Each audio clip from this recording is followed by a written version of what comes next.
श्रीगुरुभ्यो नमः। श्री शनि अष्टोत्तर शतनामावली।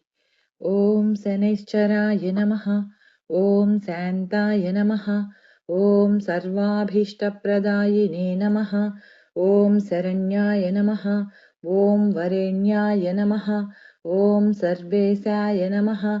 ओम सौम्याय नमः। ओम सुरवन्द्याय नमः। ओम सुरलोकविहारिणे नमः। ओम सुखासनोपविष्टाय नमः। ओम सुन्दराय नमः। ओम घनाय नमः। ओम घनरूपाय नमः। ओम घनाभरणधारिणे नमः। ओम घनसारविलेपाय नमः। ओम खद्योताय नमः। ओम मन्दाय नमः। ओम मन्दचेष्टाय नमः। ओम महनीयगुणात्मने नमः। ओम मर्त्यपावनपादाय नमः। ओम महेशाय नमः। ओम छायापुत्राय नमः। ओम सर्वाय नमः। ओम शरतूणीरधारिणे नमः। ओम चरस्थिरस्वभावाय नमः। ओम चञ्चलाय नमः। ओम नीलवर्णाय नमः। ओम नित्याय नमः। ओम नीलाञ्जननिभाय नमः।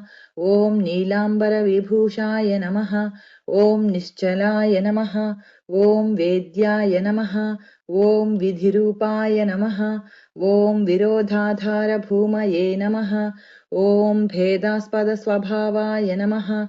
ओम वज्रदेहाय नमः। ओम वैराग्यदाय नमः। ओम वीराय नमः। ओम वीतरोगभयाय नमः। ओम विपत्परम्परेशाय नमः। ओम विश्ववन्द्याय नमः। ओम गृध्नवाहाय नमः। ओम गूढाय नमः। ओम कूर्माङ्गाय नमः। ओम कुरूपिणे नमः। ओम कुत्सिताय नमः। ओम गुणाढ्याय नमः। ओम गोचराय नमः। ओम अविद्यामूलनाशाय नमः। ओम विद्यास्वरूपिणे नमः। ओम आयुष्यकारणाय नमः। ओम आपदुद्धर्त्रे नमः। ओम विष्णुभक्ताय नमः। ओम वसिने नमः। ओम विविधागमवेदिने नमः। ओम विधिस्तुत्याय नमः। ओम वन्द्याय नमः। ओम विरूपाक्षाय नमः। ओम वरिष्ठाय नमः। ओम गरिष्ठाय नमः। ओम वज्राङ्कुशधराय नमः। ओम वरदाभयहस्ताय नमः।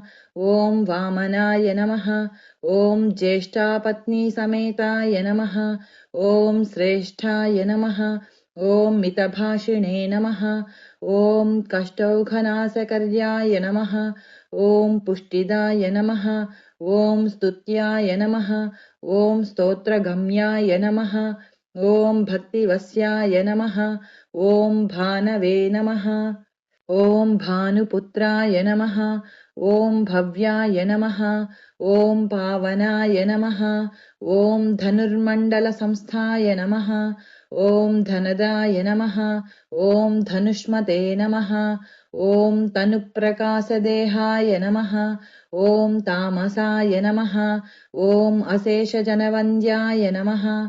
ओम विशेषफलदायिने नमः। ओम वसीकृतजनेशाय नमः। ओम पशूनां पतये नमः। ओम खेचराय नमः। ओम खगेशाय नमः। ओम घननीलाम्बराय नमः। ओम काठिन्यमानसाय नमः। ओम आर्यगणस्तुत्याय नमः। ओम नीलच्छत्राय नमः। ओम नित्याय नमः। ओम निर्गुणाय नमः। ओम गुणात्मने नमः। ओम निरामयाय नमः। ओम निन्द्याय नमः। ओम वन्दनीयाय नमः। ओम धीराय नमः।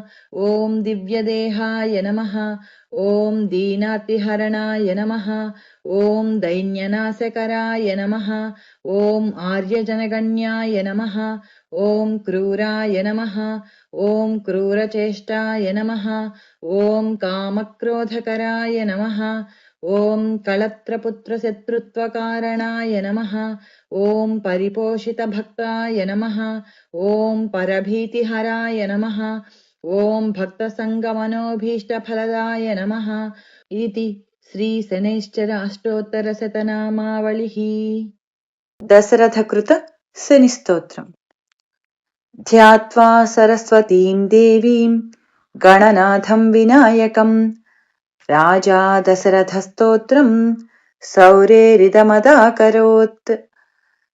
दशरथ उवाच नमः कृष्णाय नीलाय सितिकण्ठनिभाय च नमो नीलमयूखाय नीलोत्पलनिभाय च नमो निर्मांसदेहाय दीर्घश्मश्रुजटाय च नमो विशालनेत्राय शुष्कोदरभयानक नमः पुरुषगात्राय स्थूलरोमाय वै नमः नमो नित्यं क्षुधार्ताय नित्यतप्ताय वै नमः नमः कालाग्निरूपाय कृतान्तक नमोऽस्तु ते नमस्ते कोटराक्षाय दुर्निरीक्षाय वै नमः नमो घोराय रौद्राय भीषणाय कराळिने नमस्ते सर्वभक्षाय वलीमुख नमोऽस्तु ते सूर्यपुत्र नमस्तेस्तु भास्करे भयदायका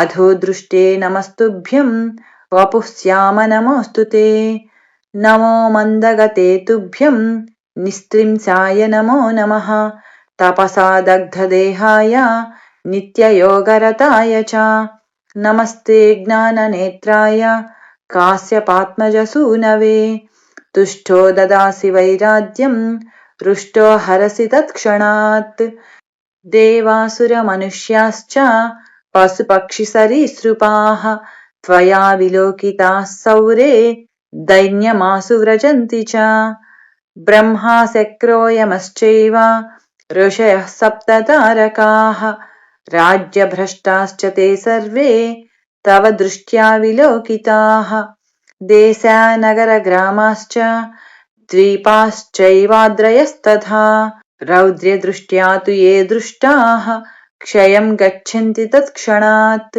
प्रसादं कुरु मे सौरे वरार्थेऽहं तवाश्रितः सौरे क्षमस्वापराधं सर्वभूतहिताय च इति दशरथकृत श्रीशनैश्चरस्तोत्रम्।